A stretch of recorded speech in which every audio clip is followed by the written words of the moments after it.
program UKMKK. Sebelumnya boleh Bapak perkenalan dulu?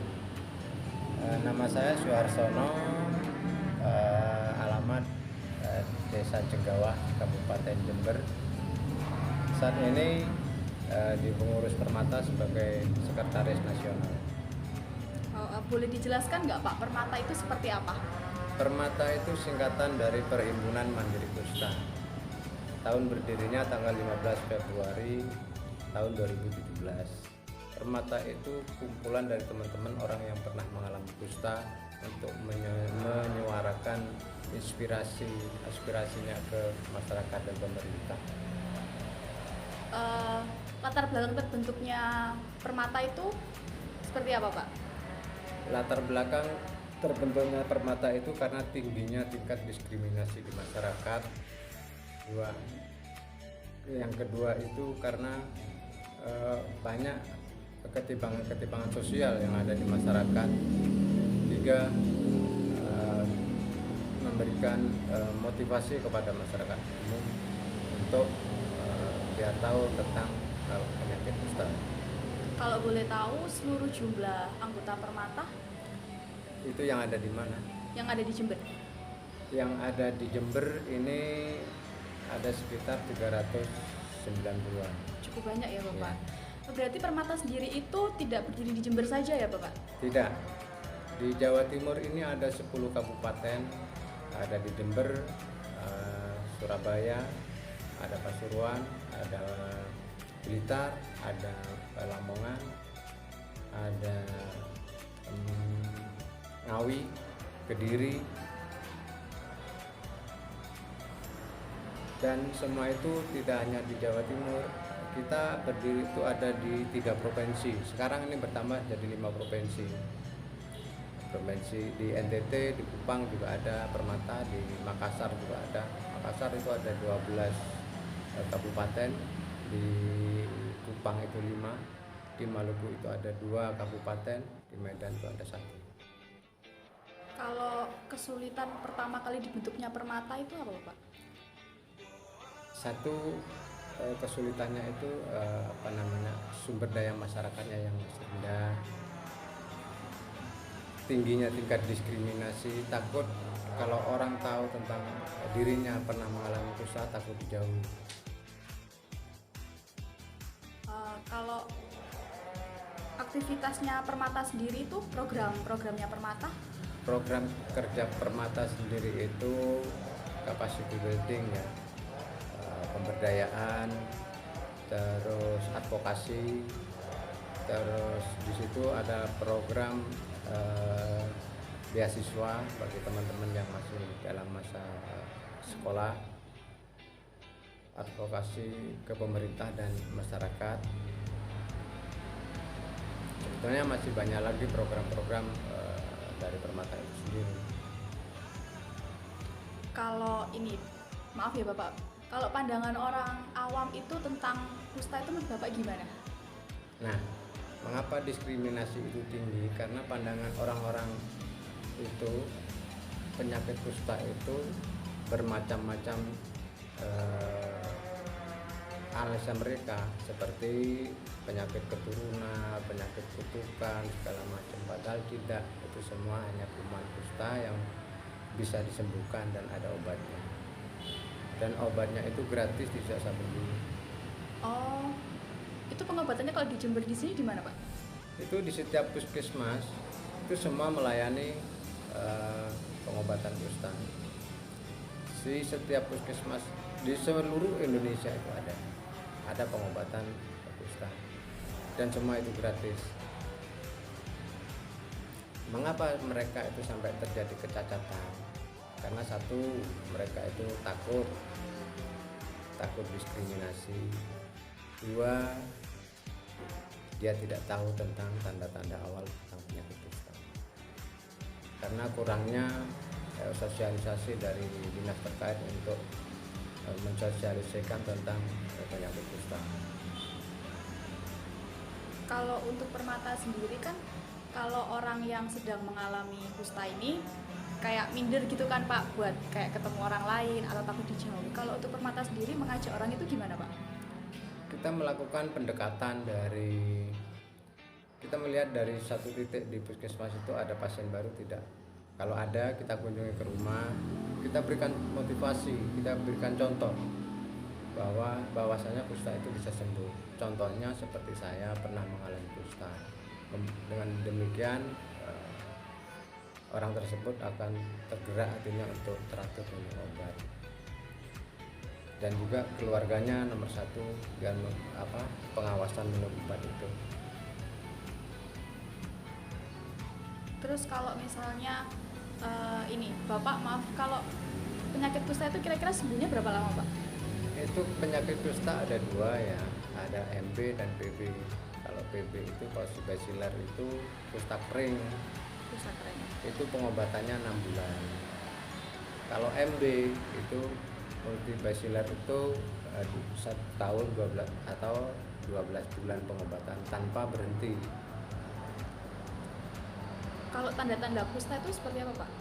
Tanda kusta itu bintik putih kemerahan ya, yang yang mati rasa di situ. Dan dari daerah situ tidak tumbuh bulu, tidak ada keringat.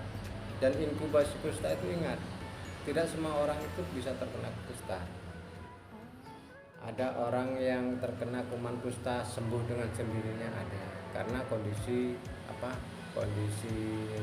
staminanya kuat, sehat. Ada yang terkena kuman kusta, dia itu bisa masuk kumannya karena dalam kondisi keadaan yang lemah.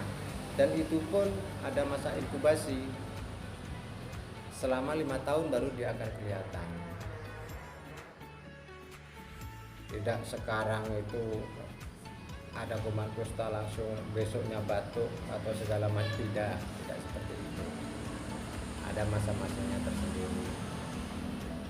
Kalau pesan Bapak buat teman-teman yang sekarang sedang berjuang melawan kusta gimana Pak? Pesan saya ke teman-teman yang sedang terus berjuang untuk kemanusiaan, terus berjuang untuk menanggulangi stigma dan diskriminasi di masyarakat. Biar teman-teman yang pernah mengalami kusta bisa berkumpul dengan keluarga dan masyarakat yang lain. Biar tidak ada perbedaan di antara kita. Dan juga untuk pemerintah, kita harus disamakan. Tidak ada perbedaan antara defabel dari lahir atau cacat karena kusta. Kita semua sama, pelayanannya sama. Terima kasih ya Bapak buat waktunya. Terima kasih buat kesediaannya juga. Saya ucapkan terima kasih telah menerima kami, membantu program kami dari UKMKK. Saya ucapkan terima kasih. Sekian wawancara yang bisa saya lakukan sama Bapak. Semoga kita nanti bisa menjalin hubungan lagi ya setelah kegiatan ini. Semoga nanti nggak terputus, atau nanti kita kalau mau main-main atau membantu teman-teman kita yang sedang kusta, kita nanti bisa menghubungi Bapak. Seperti itu ya Bapak. Saya juga berterima kasih dengan teman-teman sudah membantu, sudah berkenalan dengan orang yang pernah mengalami kusta. Dengan demikian bukan hanya Permata yang bisa menyebarluaskan tentang penyakit kusta, tapi teman-teman mahasiswa juga menjadi ujung tombak nantinya di kemudian hari. Oh, kusta itu seperti ini. Kusta itu bisa disembuhkan dan bisa beraktivitas seperti biasa dan bisa berkarya. Iya.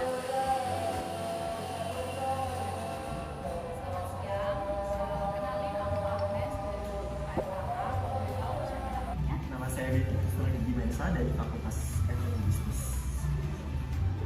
Kak Ben ini salah satu ketua dari Mentori dan Baksos ya? Betul sekali. Boleh tahu nggak sih kenapa tahun ini melaksanakan Baksos di sini?